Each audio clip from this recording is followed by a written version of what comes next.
Welcome to another episode of the GUERICAST, the Immigrants. Today we have another lovely guest living here in Norway, in Molde, another Moldense, almost Moldense.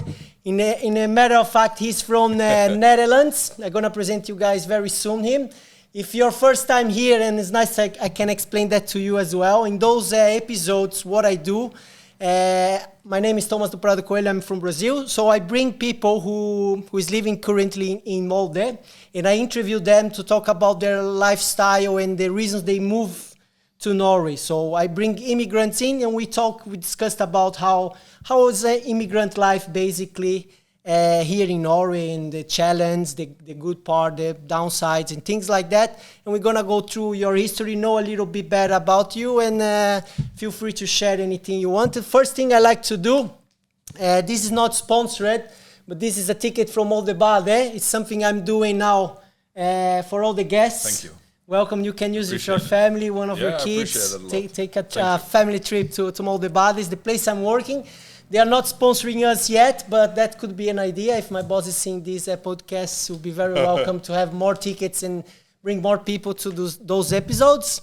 Thank you for coming again. Yeah, no problem. Appreciate a lot your time, and I know you're a busy man, and we're going to get through your history, and so people will understand it's not that easy to book it. We have it here tonight with me. It's Marcel Mennink. Is that correct way to say? Just about correct, yes. Yeah. Almost that, yeah. Yeah, but better than most Norwegians. Okay, I don't speak Dutch, and I'm already giving a spoiler. He's from the Netherlands, yes, that's correct? That's correct. How old are you, Marcel? Well, I'm going to be 42 this year. 42? Yeah, and I'm 41 now, but I'll turn 42 soon. Looking sharp. Yesterday we played some football together, and he scored a nice goal. You still run faster than me. I gave him an assist, and he scored a very nice goal. But I gave you an assist as well. Yeah, you did. You play good yesterday. It was a nice day. Yes. 42. Where do you come from? Which city in Netherlands? Well, I actually grew up in what we have of countryside. I came from a small village called Westerbork. It has about 4,000 people living there. It's the closest major city is Groningen, so it's in the northeast of the Netherlands. And I grew up there for the better part of my youth. And after when I started to go to university, I moved to Groningen. Which is a big city there. For Norwegian standards, it's big, like 180, 200,000 people. Okay. That will be probably the third or fourth biggest city in Netherlands. Like this. But it's like a typical student city. I think the average age is like 30. Okay. That includes all the old people. Yeah. So it's like 1/3 of the population is students. Yeah. So it was a really good place to be a student. Yeah. A lot of parties and yes, a lot of parties. And what did you study there? I studied marketing and economics. Marketing economics. Yeah, like economics with a specialization in marketing and leadership. That's nice. That was in 1990s? That was actually in the early 2000s. Early 2000s, okay. I graduated 2006. Yeah, nice. And then from there, so you were around the 20s, let's say. Yeah, I was like 25 when I finished study, 24, 23. And then when you decided you stayed there in Netherlands for long, you went for a bigger city, or you went back home? No, I actually stayed in, I just changed apartments in Groningen, and I started one company with a friend of mine from Finland that was based on Cyprus. And I had like some live, I had two small companies in the Netherlands. One was like parties for companies, like arranging like company parties with a casino theme. So we had like roulette, poker, blackjack, and this hotel. It was actually pretty cool. And the other one was basically just organizing poker tournaments and cash games. Okay, is it back in the time was is it permitted gambling in Netherlands? Playing for money at that period of time was like sort of a gray zone. So when they changed the legalization to it becoming illegal, I had to quit. Illegal? Yeah, they changed the rules, or they changed the laws. Basically, money games is protected for. It's only the government who have a license in the Netherlands. Okay. And before it was somewhat of a gray area, but I think in 2007 they changed the law, which would actually make it a punishable offense to offer like poker for jail for time. Yeah. And maybe not jail time, but it would at least be a punishable offense. And then I figured, then I just quit this, and we just kept we had some licenses on Cyprus for online casinos. Yeah. So we kept working with those, and then we managed to keep the company for like personnel evenings and this sort of party. That of course is legal because there's no money involved. Yeah. It's just And you give fake money for everyone, and they just everyone would get like fun. a few coupons for drinks and food, and that was actually really good fun. And we would teach them. It would be like a poker clinic. That was one of the products we offered. So they would have like everywhere from 25 to 120 workers who would be taught how to play poker, and then they would play a tournament against each other. Of course, not for money. But that's amazing. But that was actually quite a lot of fun. Yeah, it's nice you started straight away from the uni as a really entrepreneur. I think all the successful cases you're seeing in those big multimillionaires, they start like that. Some of them even quit the university and then of course. I mean, I did go wrong somewhere because otherwise I wouldn't be where I am now. But actually, I was thinking when you accepted because I remember you told me about this company in Cyprus, and now the online gambling, it's a huge market. And I remember when you talked to me about that in the football. I don't remember where we were, but you talk, I have a business of gambling. And I was like, fuck, man, this guy, you would be so rich if you keep going. But I remember you told me you didn't like the way to be involved in a gambling. Well, it's kind of shady, right? You see like all the people shady, getting... But there's a couple of sides to this. First of all, I think the period in which we started was actually perfect time. Because it was, especially online poker, was in a very infantile stage. The market was really developing and growing really fast. So we quite rapidly acquired a lot of players, which enabled us to sell the poker company. But when you skip forward to around 2010, 11, 12, there were so many companies on the market, and the market's starting to get really saturated with like companies buying licenses and offering games. And everyone basically offers the same games, just in a different skin. I mean, it's the same provider of software. So by the time I, jumped off, I think the market was really tough. We were just entering at the right time. Yeah. And the main reason I did quit is it was, nice. I was in Cyprus for maybe half a year, and the only thing we would do is go to the office in the morning and send some emails, and we'd go to a restaurant and eat lunch, and it was like almost vulgar. So I start to think about, okay, I make money, but where does it actually come from? I make money off of other people losing. Yeah. And it started to get a little bit to me. So I figured that maybe I just find something else to do with my life. Yeah, that's amazing. I remember when you told me that, and was with that in my head because, this week I had a seminar of sponsorship marketing linked, and I find out actually now in the Brazilian football, if you take the first division, the 20 teams, and the second division, more 20 teams, that's 40. 39 of them are sponsored. The main sponsor are gambling platforms, online platforms. Right. So the market, at least in Brazil, is something like it's booming, but you have that, I think, that weight in your back when you're making money because a lot of families are being destroyed. It's I think it's a tough business to work with, I like to play some poker myself just for fun. Yeah. And I think as long as you play responsibly, it's not a problem. But people start to get, like when they start winning, the feeling they get when they win is the feeling they will start chasing. And in the end, the house always wins. The hype, Yeah, so, and the same with poker. And then people start losing money and start to look for ways to win back their money. And that's just statistically set not going to happen. Yeah. So it's very easy for people to come in a downward spiral because of gambling. If you're in a bad mental state or basically not able to handle your shit. Yeah. And I think nowadays, even with all this data, and they are really making the algorithm, so they make you the perfect path to get you addicted.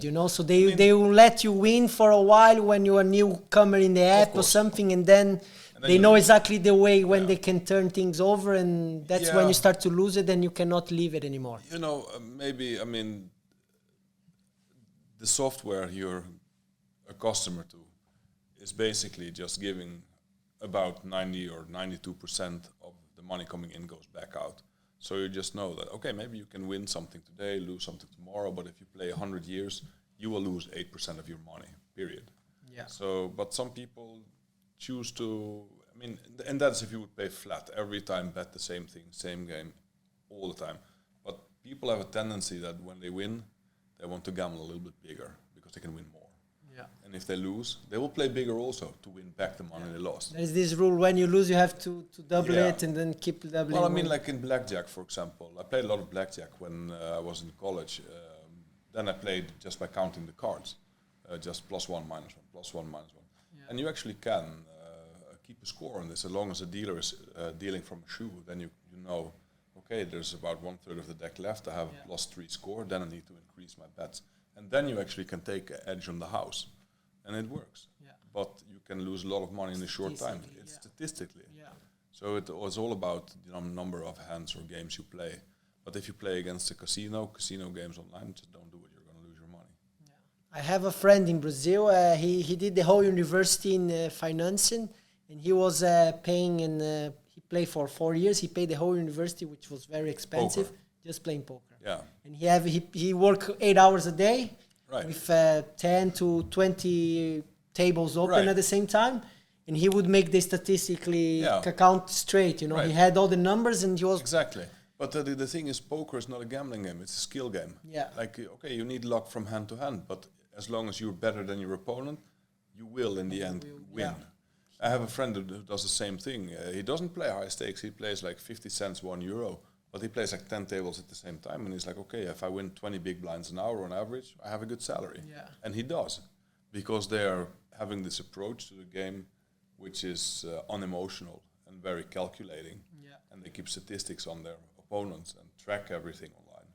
So then you can play a winning game. But if you just open your computer and you want to go to PokerStars and put in $100 and start playing, you don't have a chance. You're going to lose your money. When how many years do you stay there in this kind of come back and forth in Cyprus? No, I was there for. I moved here in 2007, and then I went there for like half a year in 2010 when we were starting up, like with some new licenses. And in that period, I decided that this is not for me, so I sold out. Yeah. So you went from Netherlands. You started those business. Right. You were running things there. And then you start to run things in Cyprus? I wasn't really running it on Cyprus. I mean, we had, like, Mika, my friend, he was living there. Okay. So he was mainly running it from there. And he was the main chef there, and you were coming and going when you could? No, I just worked from home in Holland. Like, my responsibility was to do, like, marketing for the Netherlands, and Luxembourg, Belgium, and Germany. Try to being the rich people in... no, but just online marketing, basically. And but how you ended up in Norway? So between those years, those companies, and I mean, okay, let's say it like this: I graduated from university with very bad degrees because I was mainly just working and took my exams when they were scheduled. Okay. If I wouldn't pass them, I'd go back and start studying. Yeah. And I think I passed like 4 out of 5 exams just by following classes. But I had started to work with this company I started. So I basically just went from going to university to work. And before I started to study, I promised myself that, okay, if I finish this, I will go and travel, because I really have had this fascination about urskog, like old, like really untouched nature, to be able to experience it and to hunt and to fish. And these are things, okay, hunting we can do in the Netherlands, but it's not really hunting, it's not the same. And I just woke up one Sunday morning after we had one of these company parties and had to start doing administration and look out my window and just see the wall of my neighbor's house, and I'm like, what am I doing with my life? Like, why am I doing this? Yeah. So I figured... Probably wasn't a nice neighbor, huh? It was just a wall. I mean, it was a shitty view, but I realized that all I do is drive from one city to the next and work and work and work and work. And I figured, I don't need to do this anymore. So I asked my friend who was working there were 2 full-time workers there. The rest were like hired when we need them. Asked them if you want to take over this part of the company for free, and he said yes. Okay, so why not? So I Already doing with 30%, so we have to do with. But so I decided this was on a Sunday. It was the last Sunday in May 2007, and the first Friday in June, I was on an airplane to Norway. It was like 4 days to pack my shit up and get out of there. But why did you decide Norway? That's for the role you say probably as. No, I just basically know that what I want to do is experience like untouched nature. So I had used a lot of time on YouTube actually, like watching videos from. Wouldn't be hunting. many options. What I just took an atlas and take up the northern hemisphere, and I did like this. And it's like, okay, Norway. Yeah. So fine. Could be Antarctica, could be north of Finland, either also. Canada or Scandinavia. Yeah. That was in Russia, but probably Russia. Russia. Not Russia, but so basically I just said, okay, fine, I'll book a ticket to Oslo, and I bought a one-way ticket. Then you move in. Yeah, well, yeah, I not move in, but I just took a flight, and then I remember really good that I stood on the airport and took a train to Oslo S. I came out of this train station. I stood there with my backpack. I'm like, what the fuck am I gonna do? So I stayed in Oslo for like 2 days, and I realized that if I'm gonna stay here, I'll probably end up with some shitty construction job, and I'll still live in a city where I don't want to be. So I just took a bus from Oslo and took it 1.5 hours northbound and popped off and just started walking some trail into the forest until I found one of these D&T cabins, and there were people there. So I stayed there for I think a week. Then I realized that if I want to stay here, I need to get moving on something. So I didn't really have a plan when I came here. I had no plan. And actually the turning point for me was, I remember one evening I was sitting on this like hogstflata, like where a forest has been growing and they cut it down. And all day time I had been going like, okay, I have money for maybe 1 month here, and I will, if it doesn't work out and don't find job or a place to stay, I can just go back. And then one evening I sat down there and I was like, there is nothing to go back to. I have no more apartment, my car is sold, my company is closed. Like everything I have there, I have it here as well. All I have now is my backpack, so you need to get your shit together and do something. Yeah. I decided to go back to Oslo and went to Nav and got a list with some names of fish farms, started calling them, and before I knew I was on a bus to Ålesund and got a job. Okay. That was fishing the cod, the clip fish? Salmon. Salmon. Yeah, so salmon farming. So actually worked on a fish farm for 3 years. Okay. So that you learn a lot about this boating. Yeah. Well, I mean, I learned a lot about. I mean, I never drove a boat before I started there, but they hired me for some reason. But I knew a lot about fish because I did my master thesis on fish farming, like commercial optimization of farmed fish. Nice. So that was quite cool. But I learned a lot on the practical parts of fish farming, and it was a nice time. It was the worst pay I ever had in my life up to then. But after I started, I realized that this is actually a normal salary for people to live off. Like I was really like shocked. I got my first salary. I was like, "Is this a mistake?" Like I got, I think, paid out like 25,000 krones. Yeah. And I was like, "You're sure?" It but thinking too much or too little? No, at that point for me it was too little. Like this was like we make that in a week in euros. Okay. I was really spoiled. I have at that point lost a little bit any sense of the value for what value money really have. But it didn't take so long to get back down to earth and realize that you actually have to do a job to make money. And and it's still you can work out with that. It's not huge money, but it's. But you know, it's honest money, and I appreciate it a lot more now. Like I will use my hands every day now to make my living. I don't make a lot of money, but I feel good about what I do. Yeah, and you don't have that weight in your back like probably some families are being. Yeah. It's like, of course, when in the gambling world, I say that a few times already, but it's not people who does is not your fault, and if you're not doing, someone will do it as well. Sure. I think it's more fault of people who get on that trap, but I think the whole sector is quite bad. And I remember I can say that because back in Brazil I work in the clubs for a while. I was like promoting parties and bring it. And then everyone in the club, all the people have the VIP areas, buying the bottles and everything. You think you are like everyone there is your friend, but in the end of the day, no one is your friend. No. It's like people, the girls that you bring it in, they want to get the champagne from the guys in the VIP area. The VIP area doesn't care about you. He cares about the girls you're bringing in. So it's, end of the day, you're just another one there. But if you're one of the VIPs as well, I mean, we had some of these parties on Cyprus where we would have this VIP box. It's all just so empty. Yeah, and they don't have friends neither, because they get these girls they don't know, and they like play as friends of the promoters, and then they get drunk and go home. Yeah, use drugs, and the health is going down, and it's a whole lose and lose, But at the moment, it looks very good, But it's looks nice. When you wake up in the night, it's like fuck. When you realize it's it was a nice time, a nice experience to have, but it's also nice to be able to make your own decisions in life and decide that this is not a life I want to grow old with. Yeah, it's not for me. And it's nice to see you. So you came here to Norway, and straight away you went for one of the biggest industries in the country. But I think oil and fishes, they are the top. Top and I think right? oil industry is quite hard to get into. You need a lot of licenses and stuff. Yeah, engineering, like machinery. And also like you need to go to courses for safety and for this. Everything is like regulated. Whereas at the fish farming industry at that point in time, they were really struggling to get a hold of people. Okay. So when I went to a job interview, I just called one guy and he said well, maybe I know another guy who have a job there. So I called this other guy. He's like, yeah, I might have something in Ålesund. So I was like, okay, fine, I'll call you back when I get there. And I came there and I was like, now I'm here. And he's like, what? Okay, let me buy your dinner because this is quite unusual that someone comes here for a shitty job. Yeah.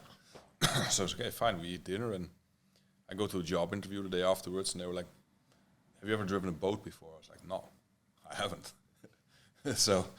But okay, they asked me, why do you want to do this job? So I explained to them what my thesis was about and that I would actually like to learn about the more practical sides of fish farming. They were like, okay, fine, I'll take the Hurtigbåt and we have arranged an apartment for you. So they set me up with an apartment and nice. They gave me a job which I could just walk down and start a boat and get to work. You have a nice view from your office.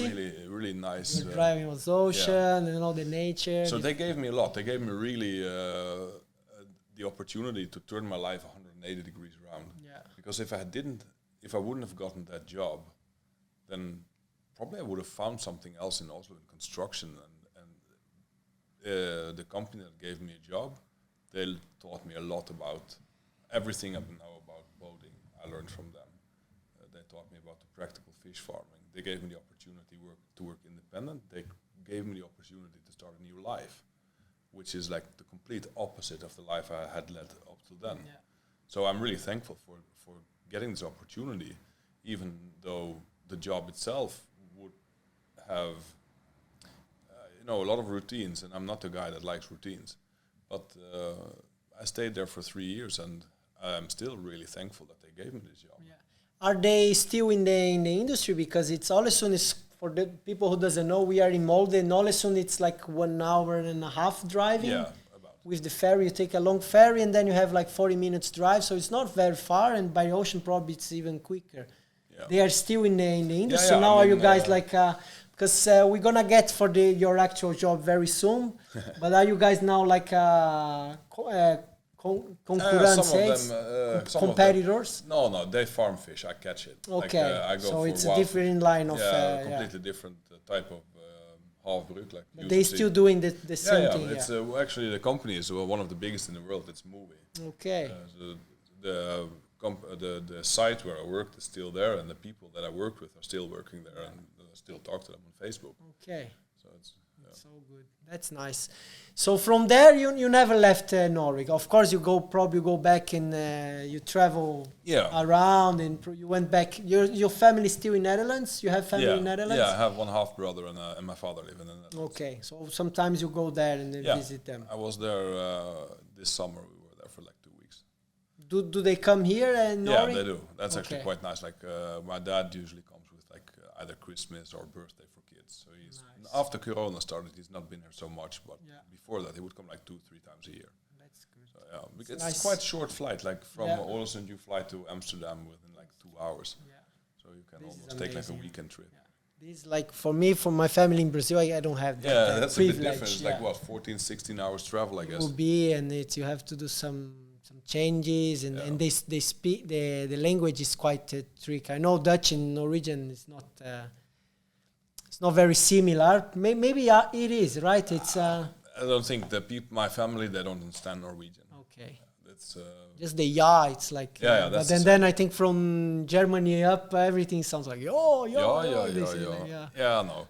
Norwegian is quite different. It's not so easy it's quite easy to learn when you first live here, but to expect my dad to understand Norwegian, it's taken a bit too far. So you were kind of lucky when you came, huh? All things work out quite fast. And, I think you create your own luck. That's of course.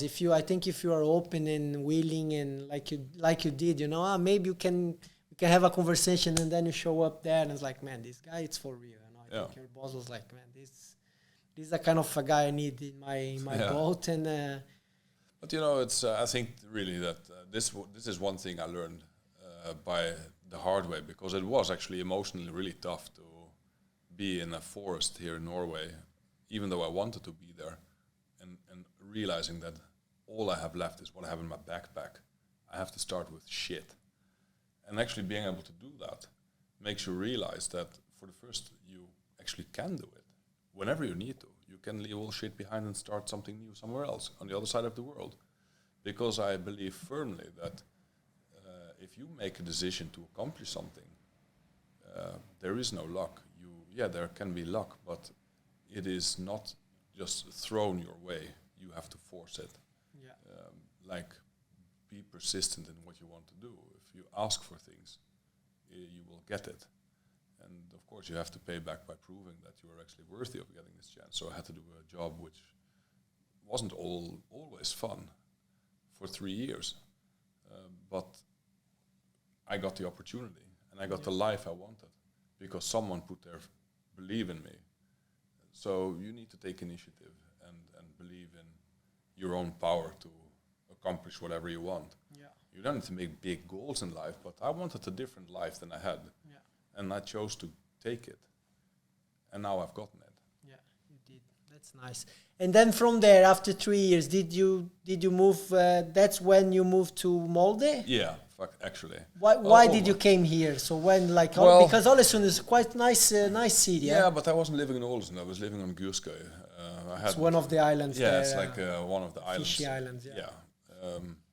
Well, basically, it's like this. I met one of the veterinarians that comes to check on the salmon every once in a while. Okay. And she turned out to be a really nice girl. Okay. Is that your wife? My girlfriend, yes. Your girlfriend. And the mother of my children. Okay.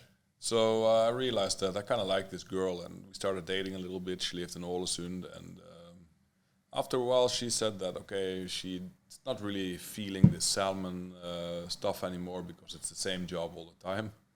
And she got an opportunity to go to work here in Molde on a veterinarian clinic.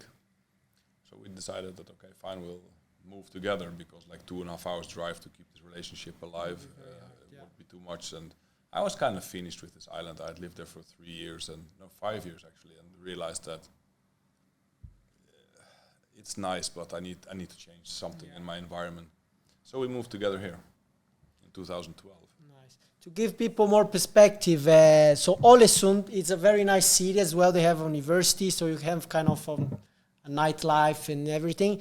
And then you have those islands close to it, which are more focused on the fishing industry, and it's just fishermen, I guess. I never been those islands, but the things I heard is basically... It's a lot of maritime industry, It's not much things to do, and basically will be these guys, these rough Norwegians, and all these big beards. Exactly. And driving an old BMW, getting drunk every weekend. Drunk, and Stereotyping, good job. And then you came to Molde with the girl. I think it was a very wise decision. And even though it was a nice opportunity there, I think 5 years it was sounds reasonable to move. And well, I think so too. I mean, life became a little bit more easy now. Like it's 2 minutes to go to the supermarket instead of like half an hour. And then you decided when you came here straight, because your girl she had the job already, so you guys probably would be okay. And then you decided I'm gonna keep in the same industry. Right. That's when you start your own business and you buy your boat, like your first boat. First, I tried to get like some jobs here, and I got one job in the oil industry, and we didn't get a also had to quit there. It was And, in the Nuve. They have many here, right? Yeah. Nuve is the No, one not I no. have. Like it was a company called Navitas. It was Okay. not a good working environment. But this is quite a disadvantage of Molde as a city. I think if you want to talk about advantage and disadvantage, it is if you don't know people here, it can be quite challenging to find an interesting job. So I had a hard time finding a job actually when I got here. Yeah, So- they're very close. It's like but because it's a rather small city, so everyone knows everyone. They've gone to school together, and your father works in this company, your father works in that company, and everyone knows each other. So it's quite tight knit. they're very protective in higher positions. I see a lot of nepotism here. It's not something But I kind of understand it as well. Like it would be the same in the Netherlands if you would have 5 applicants for a job, and they have all the same qualifications, but you have one that doesn't really master the language okay and has a different cultural background. out straight away. I think it's natural to choose people you know from before because you have a history with them and you share you have a lot more in common. No, it makes sense. And I think if you can't live with that, then you should probably be in your own country. It makes sense, but it sucks for people like us, Yeah, it does. But then again, because we are in the bad part of the. yeah, but then again, but I understand. There's a lot of I agree. exceptions as well. I mean, like I do know a lot of guys, I don't want to say, but I do know quite a few people who actually end up in really good positions because they actually prove themselves to be highly competent. And so I'm not saying that you're not going to get any chances at all. You're going to get chances, but you're going to have to prove yourself. Yeah. They'll be limited if you compare to a Norwegian one. Maybe. I mean, let's say We're this not way. putting down the market here, No, there is plenty of opportunities and everything. Exactly. We're not saying that, but I was just saying it would be a bit more challenger for an outsider than an I think insider. you start like a race and you start like 5 meters behind. behind. Yeah. But if you're fast enough and good enough, you will get where you need to be. Yeah. And there's enough of space in Molde to create your own opportunities as well. Like if you want to start your own company, you have a lot of supporting organizations like Prado Coelho, Commune will help you, Norway will help you. It's quite easy to get in contact with both suppliers and customers, so it's very low Tesco. Like it's not, you don't have this hierarchy like you have in Germany and the Netherlands where he's the boss and he's the worker, so a worker can't talk to a boss. Here everyone, because this is the other side of this medal where everyone knows each other. So it's normal that you would hire people in positions because you know them. But that also means that you know the guy working on the floor because he's your neighbor. So people treat each other as equals, which will make your life easier because it will give you more space to create an opportunity for yourself. Yeah, I agree. It's a good. So and then you started. Let's go back to the line. I think we're doing very good. Very good. The line of lifetime of Marcel Mennink. And then from the oil didn't work out very well. You quit. You work how long in this company? Like half 6 months, half year. Yeah, 6 months. And then I went back to sea. But and then you went working for someone, or that's when you decided? Yeah. I've been working for a company here in Molde. They have a wellboat company, so they transport like live fish. Okay. So I used to work for them first as a deckhand, and then after a while as first officer. A live fish, how that works? Explain to me, because I'm kind of. Basically, you have salmon in the cages on the fish farm. Yeah. And either they need to be taken up to be driven to the slaughterhouse, and then they're alive. So they go alive into a boat, and then they go to the slaughter and get. With a whole tank of water, like you. Yeah. Basically, you can look at it like you have a boat that have like.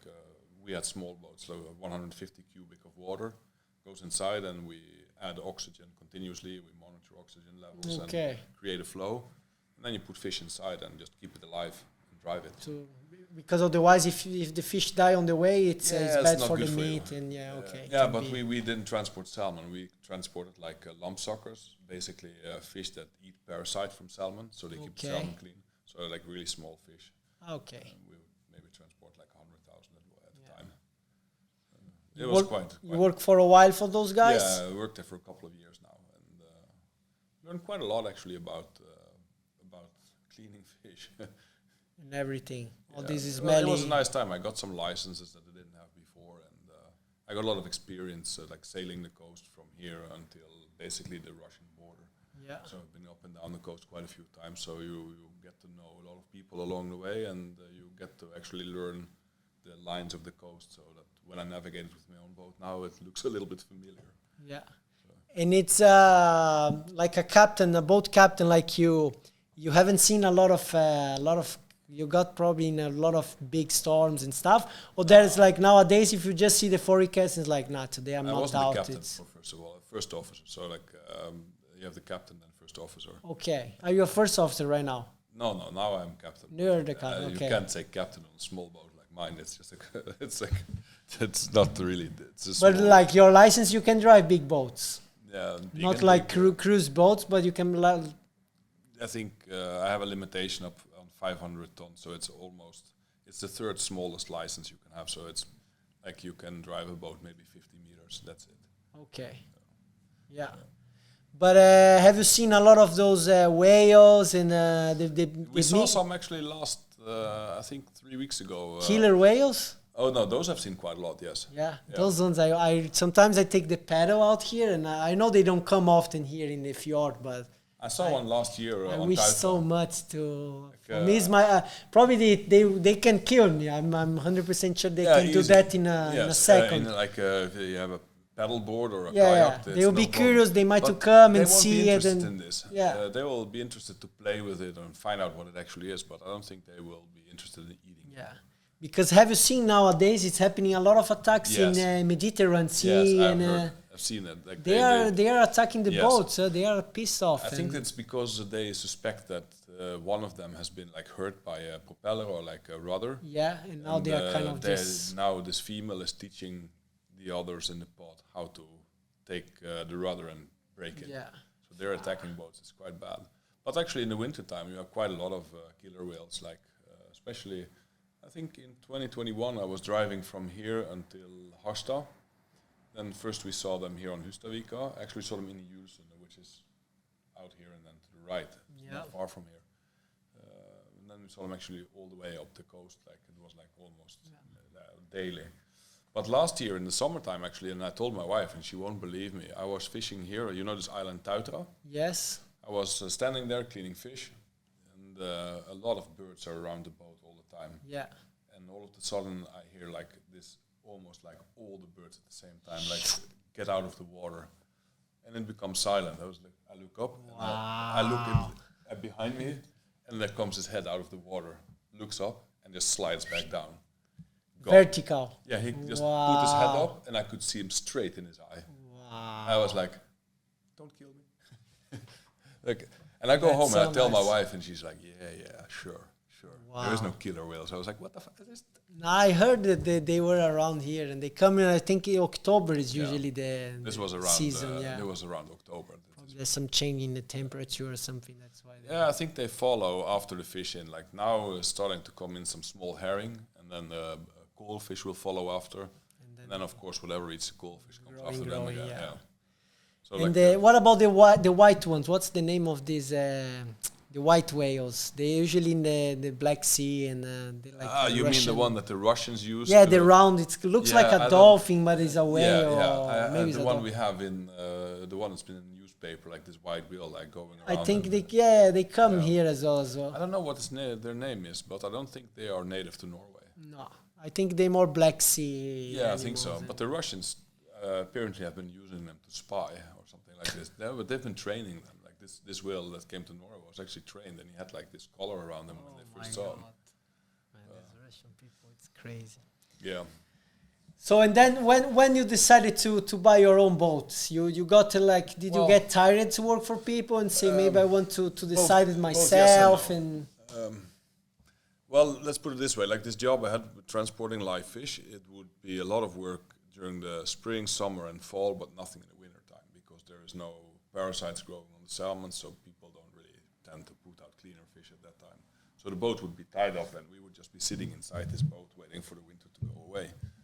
And I realized that maybe I can do something else with my time. So I asked my boss if I could just have unpaid leave in the winter time, so I could buy a boat and go cod fishing. And he said, "Sure, just do it." So I went and got a loan with the bank and bought a boat. And then I came back to the office and I said, like, look, I bought this boat now, so I would like to take this unpaid leave. And then I get like, no, we're going to put you on a different boat because we're going to sell this one and you have to go on opposite shift. I was like, no, that's not going to happen. So it's like, no, I think our contract ends here now. Yeah. So because I had to make obligations, I bought this boat, so I have to pay the bank every month. Yeah. And things were going good from start already? No, I didn't even pick up the boat yet. I mean, I just signed the contract and the bank paid for it, but I hadn't picked up the boat yet. I was going to pick it up a week or two later. Okay. So I just had bought this boat, and then they tell me that you can't take unpaid leave anymore. So I hadn't even started fishing, and I was like... Yeah. So then you just quit. I quit, yeah. And they were nice enough to let me have 1 month of salary after I quit. So I think it was in March it was March last year, actually. Okay. I quit. So that's quite recent. So, but the first month it was quite a lot of bad weather and no fishing and no money coming in. So you start to get like really nervous about, I need to start making money. But the bills come for sure, but the yeah, fish, it's... Well, I mean, the fish comes, but the question is if the weather's there. And in the north, the cod fishing is really good. But I had never done this before, so I mean, I didn't know what I was doing. Yeah. So I have a friend who lives there, and he basically motivated me to buy this boat. And he said that, okay, you come along with me, and then I come along with you. So we worked together in this season, and that was a lot of help. Actually, I learned a lot from him about fishing, and we managed to take up the cod that we needed to have. So I got the bills paid. You never got in trouble with if weather in the ocean, like you have to be extracted by helicopter or... no, well, like this winter time, one time we had, but that was another boat. I took like a job to fish one quota with another boat. And we got engine failure on Bering Sea. Not Bering Sea, but Barents Sea. What do you do when that happens? Well, you throw the anchor and ask for help? Or? Yeah, that was too deep for this. We were basically just starting to drift, so we had to call Redningscentraal, basically rescue services. Yeah. So it was like pretty bad weather, like 4 or 5 meter waves, a lot of white caps. But it was a quite big and solid boat. So I didn't feel unsafe on the situation, but I was quite happy that they came and picked us up because it's one of the worst places to be in Norway. Like it's called Lopphavet. It's basically like Hustadvika, but on steroids. Very open. Yeah, it's a very ugly place to be. But they came and picked us up and pulled us into the harbor. And turned out we just had diesel filters that had gone clogged up with garbage because of all the movement. Yeah. But apart from that, I haven't been in any trouble. I mean, I've had some situations where I figured that maybe I should have stayed home today, but never any situations where I was afraid for my life. No. That's good. Because I'm a little bit of a pussy. I check the weather forecast. I am quite careful. It should be. How many kids you have? 3. 3 kids. That I know of. Yeah. So that's you have to be careful, not just for you, Well, but I mean, you know. maybe some people would start taking more chances because they have 3 kids. Nah, I don't think that's smart. They probably need to, but it's at the same time, you know, it's three dependent humans there waiting for you, and you know, I need just some want to food come in the home. fridge and everything. It's important to Better go to and come lose back. some money than your life. I mean, it's not worth it. So I don't like to take chances on safety. Yeah. It's nice to record it and people coming by. It's I see a lot of people. I saw 2, Mehmed and another guy just came through. It's I like this studio.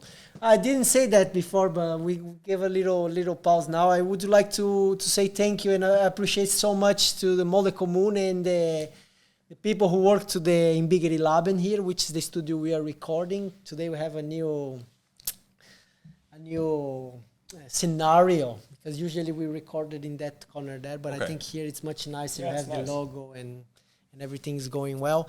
So you have all the 3 kids you got, they are all Norwegians, right? Right. With some Dutch blood. They have some Because your girl, she's Norwegian. Yeah, she's Norwegian. She's a local girl from Ålesund. No, she's from Molde originally. She's from Molde and then she she was was born working a and bit raised in here. Ålesund. So she wanted to move back home. Yeah. So that's why you go in MFK game sometimes, huh? Yeah, because my kid played football. Okay, as well. Yeah. I remember I saw you that working in In a kiosk. yeah, Yeah, helping. it's like doing now. Yeah, that's good. Good to do some volunteer when you Yeah, when but, your kids you play. but you have to. Yeah. I would do when my one And didn't it's actually start to quite play. nice. I mean, it's not like a punishment. You get to see the game and you talk with some people Yeah, and sell some you see a lot sausages. of people you know, Yeah. and yeah. So it's actually quite social. Quite It's cool. nice. Another thing, always this question always come up here in the podcast, in the episode. This is the episode 11, by the way. Okay. Thank you for coming. How long did you take to learn Norwegian? That's a very 16 years and counting. you are in Norway for 16 years now. No, I've been here for 16 Yeah, years. you've been here for 16 years. I'm still learning. Yeah, but when you did feel like, okay, my Norwegian does not suck, because I feel it sucks. you met me, Yes. like probably I was here. How long have you been met? 3 years now? I think yes. Around that, yeah. And I remember I couldn't speak almost but it's nothing. not easy because you speak like Portuguese or Spanish. It's a completely different language. Like Yeah.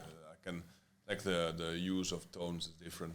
I can understand that, but I mean, I think it sounded like Chinese when I first heard Norwegian. I was like, what are these guys talking about? Yeah. But it's kind of weird because after a little while, you start to pick up some words. It's like I have a 2-year-old daughter. She's turning 2 now, and I hear her say new words every day. And I think it's the same way we learn language. That we learn a language. Like you pick up a word here, you pick up a word there, and you start to understand. And after a while, it starts coming. Yeah. And Norwegian grammar is like really simple. When did you feel comfortable with Like speaking Norwegian? Yeah, speaking I and don't at remember, work and like doing joke. Let's say probably a good point when you can make a joke and you make one of your coworkers laugh. Right. Okay. I think that's like okay. Now he's getting Maybe he's getting 3, 4, 5 years, something like this. Yeah. Now I'm 5 years and I feel good, but I know it's still like Yeah, but you should feel good about whole yourself. marathon to get there where But I you know what? wanted. But the only thing that really helps is just practice and talk. Like I was really lucky with my boss on the fish farm because it was my boss's boss who hired me because he thought it was so cool. I came from Oslo just for this job, but my boss, he didn't want me there. Like he hates foreigners. okay. And they don't. They usually the fishermen they don't speak much English, right? He told me, or my colleague The told me from locals. day one, like, Nuralf is not going to speak English with you. And Nuralf, my boss, told me, like, okay, you can stay here. But and he told me in Norwegian, so my other colleague translated it. He said, like, you're going to learn 5 words every day. Okay. And I had to learn 5 words every day. And I think that actually helped me a lot because he basically forced me. The first word I Push you learned hard, was yeah. That's good. Skiftenyckel was the first word I learned. Tau, the second, and Fuglenot, the third. And those I remember. Yeah. But he at least forced me to learn the words to use on a fish farm. Yeah, the basic ones and then And my girlfriend did the same thing. Like she refused to speak English with me from the day I met her. She's like, you're here, you can learn Norwegian. that's very good. Yeah. Yeah, so I think it's very easy for us to go into this trap where people will meet us and offer themselves in English. And if you accept this, you're putting yourself at a disadvantage. You need to basically ask them, just speak Norwegian to me. I want to learn. I think that's probably why I took quite long because now I feel comfortable, but I know there is a lot to do. Yeah. But like at home with me and my wife and with my kid, we speak Spanish. Right. Which is she studies Spanish and her Spanish is very good. And my one it's kind of informal, but it works out. And then I remember at work, when I get the work, it was a like international hotel and stuff. So we were getting a lot of international people. So English was the mostly language speak at the working place. Right. With guests and everything. In the kitchen was a lot of Polish and was a lot of foreigners as well. Yeah. So I have many years like I didn't have to learn. And then when I started to work in Molde, that's why they really push it. And all my bosses, they were like, now here we are like a private company, but we are under the Commune umbrella, which is the state or the regional. You have to like all the policies, all the procedures, everything is in Norwegian. So we will get some international guests. You can speak with them if you wanted, but in the radio and everything, if she heard a word, it's still now. She comes straight to the room and say, guys, Norwegian. Don't say thanks. Don't say anything in English. That's not a place. That's very, very strict. But I think it's very that. good to be pushed because I understand the feeling that it's uncomfortable. Like my girlfriend and family, they actually used to make fun of me because I would say "kruslies, lieskrus." I would mix words up and say it wrong.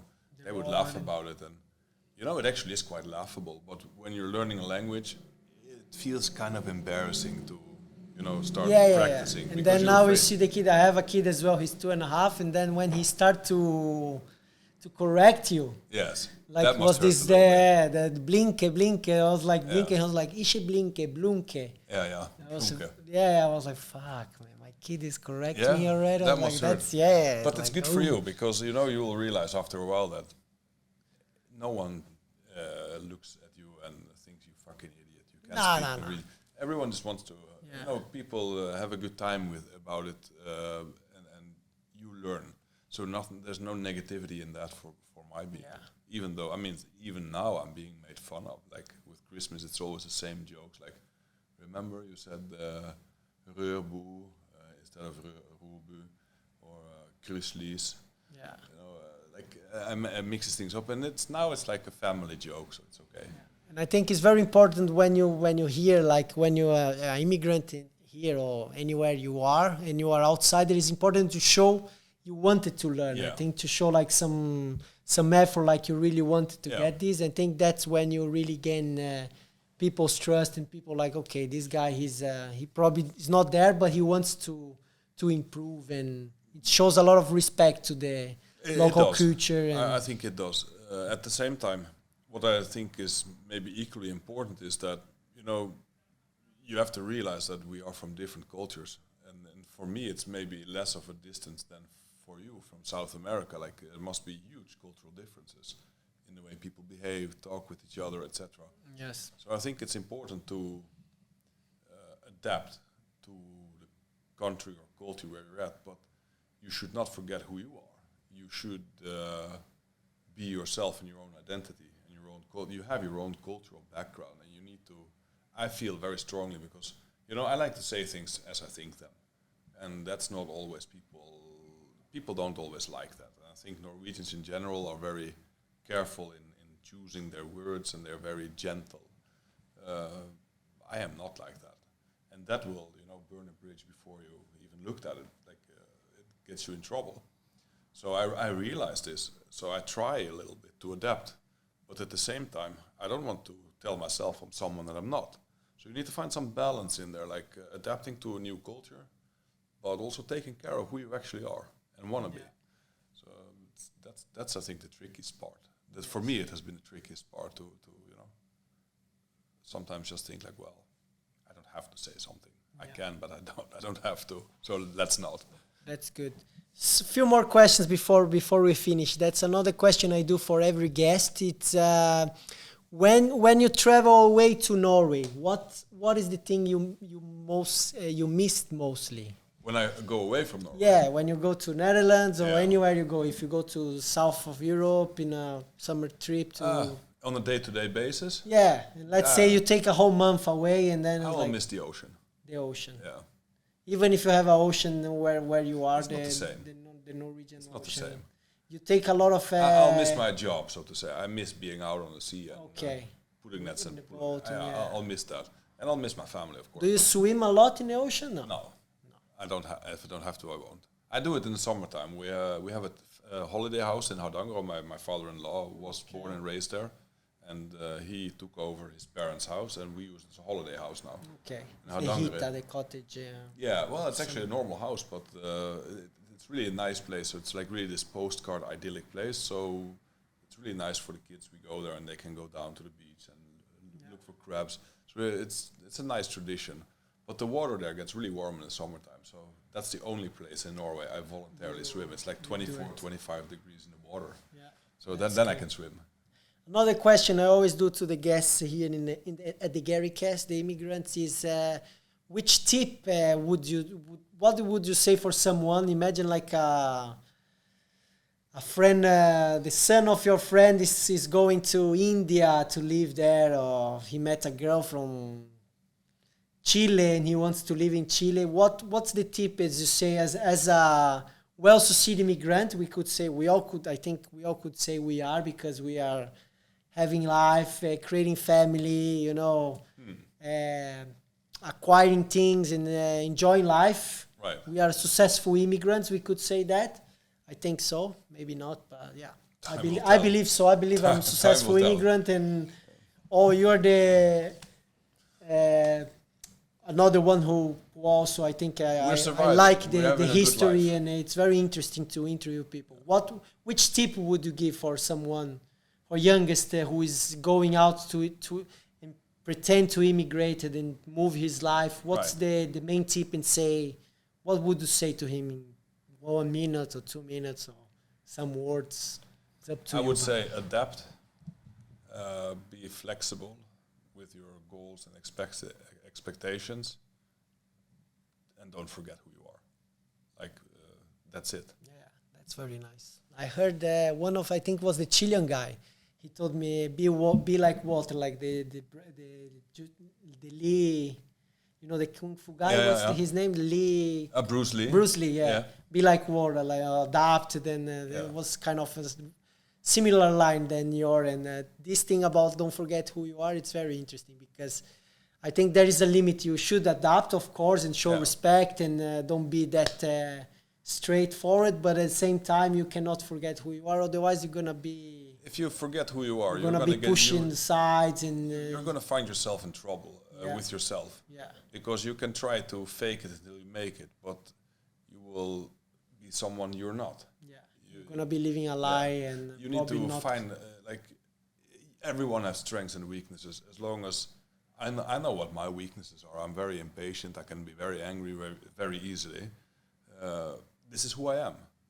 And my history made who I am, and the experiences I have formed me. And if I try to forget that because I want to go to a new country, I think I will be very likely. First of all, I will not be able to learn the lessons from my past. And second of all, I will make the same mistakes that I made before again. So remembering who you are is basically, for me, taking the knowledge you have gained in your life with you about yourself and adapt to your new situation. Oh, very nice. That was a good answer. Good stuff. Last one. Do you see yourself living in Norway like forever? Like you're gonna be one of those pensionists and living in heat, hunting and doing stuff, or you don't? Because like in my case, I don't know if I share with you guys here already in the previous episodes, but I really enjoy my life here, and I think it's a perfect place for my kids to be and to grow up, comparing to Brazil and in different circumstances. I love Brazil. But I really see myself when my kids are big enough and they don't need me on a daily basis. I see myself going back to Brazil. Why? Because I really miss the beach and the summer ways. And then I don't pretend to go back and work there. So that's why I invested monthly. I have my stocks. So I do like the buy and hold little by little. And I hopefully, if my plan goes well, in 20 years I can... I'm not going to be a millionaire, but like the dividends and the profit share of those stocks is going to pay my bills, which I'll be living the same lifestyle. I don't need that much. I need 3 meals in a day, place to sleep. I won't be with my kids, Norwegian kids, so I don't need a fancy place. I don't need a surfboard, and that's it, Maybe sounds good. Actually, Brazil, I've been thinking about this a little bit, because Brazil would be one of those countries that on one side I would really love to visit. On the other side, I would be afraid that I would die if I go there, because the only thing I know is that it's very violent in like Rio de Janeiro. It can be, but I think it's up to you. If you come like to have the lifestyle like I do, people, they say, what do you get from this guy? Like a surfboard or boardies or... Yeah. But like the Amazonas is some place I would really like to see before I die. Yeah. And if you are into, I know you're into hunting and stuff. Yeah. It's but I wouldn't necessarily want to go hunting in there. But I would really just like to experience. Like, And you can take a tour like with this the indigenous Yeah. tribes, and they really show how to live with what they get there, you know, because there's no assets, they make all their tools, and they Right. still living like. But do you believe that, like sometimes you read the paper, like they discovered a new tribe which has never been contacted? I don't believe that in Brazil doesn't happen. Right, but I think I heard there's an island somewhere that they still avoid to go with. I think nowadays it's too hard because, man, nowadays it's with all these drones like, and but Google Earth, satellite I think this was pictures. in Amazonas somewhere that they filmed like people from the air, like Indians, and there what they were saying, like these guys have never been contacted. Yeah, there is some tribes they avoid contact as the most, Right. and that's because they know the neighbor tribes have contact, and that contact changes a lot the tribe itself. Right. So they're really afraid of.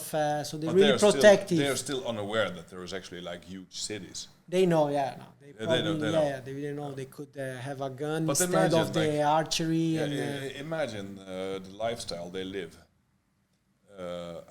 If we would have lived like 200-300 years ago, this would be the way we were living all over the world. yeah, We'd be going with a horse and carriage in Europe. So much happened just the last like 100 years.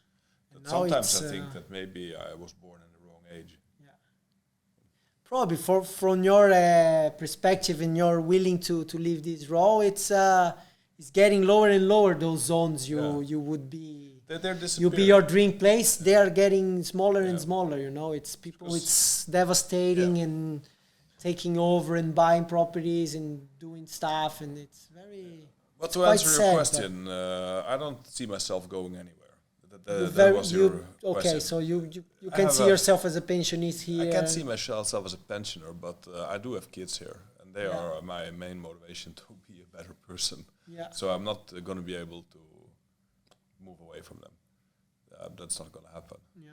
So I'll probably be out fishing until I either get too weak to do it or until I don't know. Yeah. But I don't envision a life not in this country.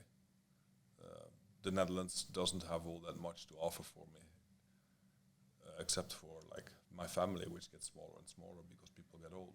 Yeah. So I think prefer to make the best out of life here and try to be the best support I can be for my kids. Well, that's a good. Stay here, but you never know where you go. Yeah. And I probably, if I do my plan as I told you, I probably will come and go often here, and because my kids will be doing some university and. I'm not moving whole way, but I've been thinking those thoughts as well. Actually, that could be quite interesting. Like now, I have been traveling to the Netherlands like 2 times for the last 5 years, and I could actually see myself being there like more often and longer at the time. Yeah. But at this stage in life, where we have 3 kids, which are small, my girlfriend, she runs a veterinarian clinic, so she has a busy life. I don't see the time for it now, but maybe in like a couple of years, like 5 years, 10 years, when the kids start to go to university, it would be nice to just take a plane to the Netherlands and be at home for some time. But I couldn't move away from here now. Is it the clinic close to Molde?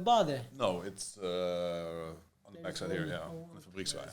That's nice, If someone looking for a good veterinarian, we have it. We have a good one. Here in the Central. I think that's it. I think we wrap up everything. Thank you again for coming. I think likewise. You were it was nice to be invited. You were happy to share your history and sure, why not? I think it's nice to.